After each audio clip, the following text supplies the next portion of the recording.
ಅಸ್ಸಲಾಂ ವಲೈಕುಂ brothers and sisters, ಹೆಂಗಿದ್ದೀರಾ? ನಾನು ನಿಮ್ಮ Muslim ಕನ್ನಡಿಗ. ಇವತ್ತು ಬ್ರದರ್ ಒಂದು ಚೆನ್ನಾಗಿರೋ ಕ್ವೆಶನ್ ಕೇಳಿದ್ದಾರೆ. ಆ ಕ್ವೆಶನ್ ಏನಂದರೆ, ಮುಸ್ಲಿಮ್ಸ್ ಆಲ್ಕೋಹಾಲ್ ಯಾಕೆ ಕುಡಿಯೋದಿಲ್ಲ? ಮುಸ್ಲಿಮ್ಸ್ ಎಣ್ಣೆ ಯಾಕೆ ಕುಡಿಯೋದಿಲ್ಲ? ಮುಸ್ಲಿಂ ಸಾರಾಯಿ ಯಾಕೆ ಹೊಡಿಯೋದಿಲ್ಲ? ಸೊ ಈ ತರ ಕ್ವೆಶನ್ ಬಂದಿದೆ ಬ್ರದರ್ ಇಂದ. ಸೊ ಬ್ರದರ್, ಮೊದ್ಲು ಒಂದು ಸಿಂಪಲ್ ಕ್ವೆಶನ್ ನಾನ್ ನಿಮ್ಗೆ ಕೇಳ್ತೀನಿ. ಯಾರಾದರೂ ನಿಮ್ಗೆ ಬಂದು ಹೇಳ್ತಾರೆ ಅನ್ಕೊಳ್ಳಿ, ಒಂದ್ ಬಾಟಲ್ ಕೊಟ್ಬಿಟ್ಟು, ತಗೊಂಬಗ ಇದ್ ಕುಡಿ, ಇದರಿಂದ ನಿನ್ ಹೆಲ್ತ್ ಖರಾಬ್ ಆಗತ್ತೆ, ನಿನ್ ಫ್ಯಾಮಿಲಿ ಹಾಳಾಗತ್ತೆ, ನಿನ್ಗೆ ಜಜ್ಮೆಂಟ್, ನಿನ್ ಏನ್ ಯೋಚನೆ ಮಾಡ್ತಿದೆಲ್ಲ ಎಫೆಕ್ಟ್ ಆಗತ್ತೆ, ಇದರಿಂದ ನಿನ್ ಆಕ್ಸಿಡೆಂಟ್ ಆಗಿ ಸಾಯ್ಬೋದು. ಇದೆಲ್ಲ ನಿಮ್ಗೆ ಯಾರಾದ್ರೂ ಹೇಳಿದ್ರೆ, ನೀವು ಅದನ್ನ ಕೇಳ್ಕೊಂಡು ಅದನ್ನ ಕುಡಿತೀರಾ? ನೀವು ಯೋಚನೆ ಮಾಡಿ.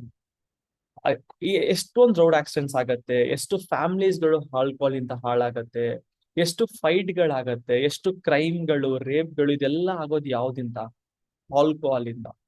ಓಕೆ ಬ್ರದರ್, ಇಂಟ್ರೆಸ್ಟಿಂಗ್ ವಿಷಯ ಏನಂದ್ರೆ, ನಮ್ದಲ್ಲಿ ಪುರಾನು 1400 ವರ್ಷಗಳ ಹಿಂದೆನೆ ಆಲ್ಕೋಹಾಲ್ಗೆ ವಿಷೇದಿಸಿತು.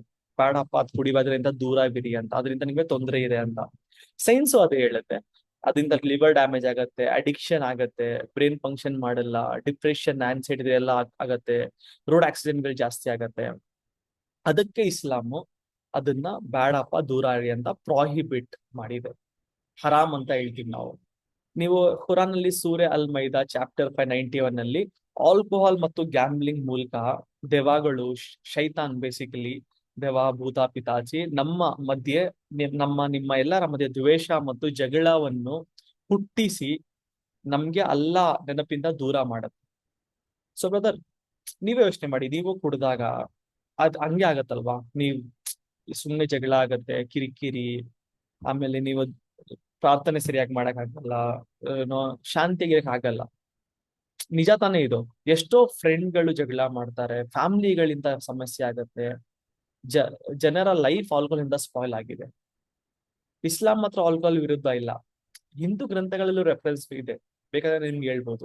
ಮನುಸ್ಮೃತಿ 9:235 ಅಲ್ಲಿ, ಯಾರು ಕುಡಿತಾರೋ ಅವ್ರು ತುಂಬಾ ದೊಡ್ಡ ಪಾಪ ಮಾಡಿದ್ದಾರೆ ಅಂತ ಬರುತ್ತೆ.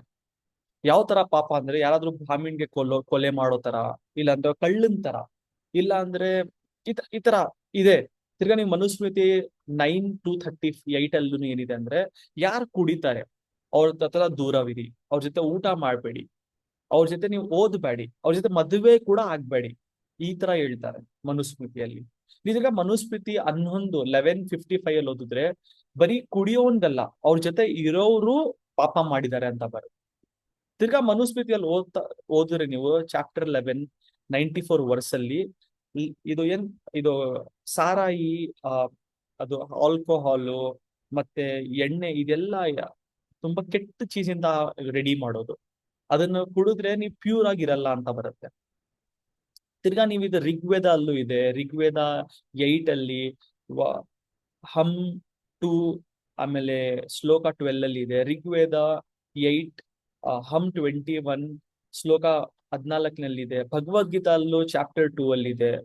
ಗಮನಿಸಿ ಬದರ್ ನೀವು, ಇಸ್ಲಾಂ ಮಾತ್ರ ಹೇಳ್ತಾ ಇಲ್ಲ ಇದು, ಹಿಂದೂ ಧರ್ಮದಲ್ಲೂ ಸೇಮ್ ಮೆಸೇಜ್ ಇರುತ್ತೆ. ಇಸ್ಲಾಂ ಮತ್ತೆ ಮುಸ್ಲಿಂ ಮತ್ತೆ ಹಿಂದೂ ಧರ್ಮ ಎರಡು ಸೇರಿಸಿದ್ರು ಒಂದೇ ಮೆಸೇಜ್ ಇದೆ: ಮನುಷ್ಯನ ಬುದ್ಧಿ, ಹೆಲ್ತ್, ಜೀವನಗಳು ಹಾಳು ಮಾಡುವುದು ವಸ್ತು ದೂರವಿರಬೇಕು ಅಂತ. ಈಗ ನಾನು ನಿಮ್ಗೆ ಒಂದು ಸಿಂಪಲ್ ಇನ್ನೊಂದು ಪ್ರಶ್ನೆ ಕೇಳ್ತೀನಿ. ಯಾರಾದ್ರೂ ಆಲ್ಕೋಹಾಲ್ ಕುಡಿದು ಕಾರ್ ಡ್ರೈವ್ ಮಾಡಿದ್ರೆ ಸೇಫಾ? ಇಲ್ಲ.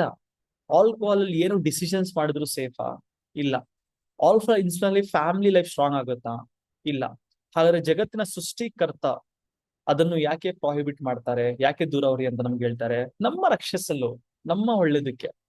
ಅದರಿಂದ ಮುಸ್ಲಿಂ ನಾವು ಆಲ್ಕೋಹಾಲ್, ಎಣ್ಣೆ, ಅದನ್ನ ಸಾರಾಯಿಯನ್ನು ಕುಡಿಯೋದಿಲ್ಲ. ಸಿಂಪಲ್.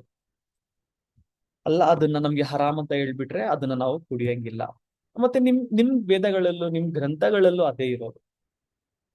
ಸೊ ಅದರಿಂದ ಏನು ಪ್ರಯೋಜನ ಇಲ್ಲ. ಅದರಿಂದ ಬರೀ ಲಾಸ್ ಇರೋದು ನಮ್ಗೆ, ಫ್ಯಾಮಿಲಿ, ಸೊಸೈಟಿಗೆ, ಮತ್ತು ವ್ಯಾತಿಕವಾಗಿ ಇದೆಲ್ಲ ಲಾಸ್ ಅಂತ ನಮ್ಗೆ ಹರಾಮ್ ಅಂತ ಹೇಳಿದ್ದಾರೆ. ಅದೇ ನಿಮ್ ಕ್ವಶನ್ ಆನ್ಸರು. ಐ ಹೋಪ್ ಅದು ನಿಮ್ ಪ್ರಶ್ನೆ ನಾನು ಆನ್ಸರ್ ಮಾಡಿದ್ದೀನಿ. ನಿಮ್ಮ ಅಭಿಪ್ರಾಯ ಏನು ಕಮೆಂಟ್ಸ್ ಅಲ್ಲಿ ಹೇಳಿ. ನಿಮ್ಗೆ ಇನ್ನೂ ಏನಾದ್ರು ಬೇರೆ ಪ್ರಶ್ನೆಗಳಿದ್ರೆ ಇಸ್ಲಾಂ ಬಗ್ಗೆ ಕಮೆಂಟ್ಸ್ ಅಲ್ಲಿ ಹೇಳಿ. ಮುಂದಿನ ವಿಡಿಯೋ ಅಲ್ಲಿ ಅದನ್ನ ಆನ್ಸರ್ ಮಾಡಿ ಟ್ರೈ ಮಾಡ್ತೀನಿ, ಇನ್ಶಾಲ್ಲಾ. ಜೈ ಹಿಂದ್, ಜೈ ಕರ್ನಾಟಕ.